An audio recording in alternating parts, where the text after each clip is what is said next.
France Inter.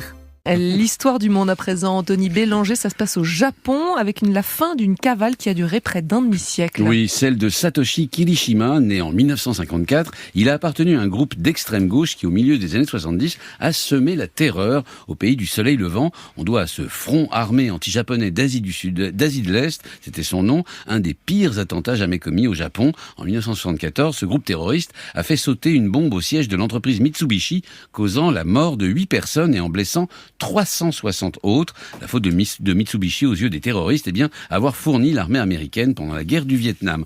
Durant les 9 mois qui ont suivi, d'autres attentats à la bombe ont été revendiqués par ce groupe, sans faire de victimes. Puis la quasi-totalité de cette cellule terroriste composée d'une dizaine de membres a été arrêtée, tous sauf un, Satoshi Kirishima.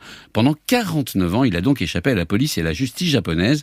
Pourtant, son portrait n'a jamais quitté les commissariats du pays. On pouvait y voir jusqu'au mois dernier la photo d'un étudiant en noir et blanc, souriant, à lunettes et aux cheveux mi-longs. Une photo qui a dû être constamment réactualisée, non ? Oui, avec des techniques de morphing afin que son portrait puisse vieillir avec les années, puis les décennies. Enfin, fin janvier, un homme de 70 ans hospitalisé à Tokyo pour un cancer en phase terminale demande à voir la police. C'est sur son lit de mort qu'il avoue être Satoshi Kirishima et assure vouloir mourir sous son vrai nom. Le temps pour lui de donner des détails sur les opérations terroristes auxquelles il a participé et il décède le 29 janvier. La police fait alors savoir que les détails fournis par cet homme ne pouvaient être connus que du seul fugitif. Pour en avoir le cœur net, des tests ADN sont pratiqués. Ils sont revenus positifs en début de semaine.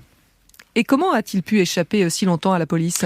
Pendant son demi-siècle de cavale, Satoshi Kirishima a d'abord travaillé au jour le jour dans le bâtiment, se faisant payer en liquide. Puis il a fini par être embauché dans une entreprise de BTP, refusant toujours d'ouvrir un compte bancaire et préférant être payé tous les mois de la main à la main. Par ailleurs, il n'avait ni permis de conduire, ni téléphone portable, ni assurance santé. Est-ce qu'il y a eu d'autres groupes terroristes de ce type au Japon ? Alors plusieurs même, d'extrême droite comme d'extrême gauche. À cette époque, le front armé anti-japonais n'était ni le plus célèbre, ni même le plus actif. Cet honneur douteux, évidemment, revient à l'armée rouge japonaise qui a commis des attentats dans le monde entier. En 1972, ce groupe qui comptait une quarantaine de membres a attaqué l'aéroport de Lod en Israël, tuant 24 personnes. Mais son opération la plus connue, pour nous Français en tout cas, est en 1974, la prise d'otages aux Pays-Bas de personnel de l'ambassade de France, dont l'ambassadeur lui-même. Anthony Bélanger pour l'histoire du monde.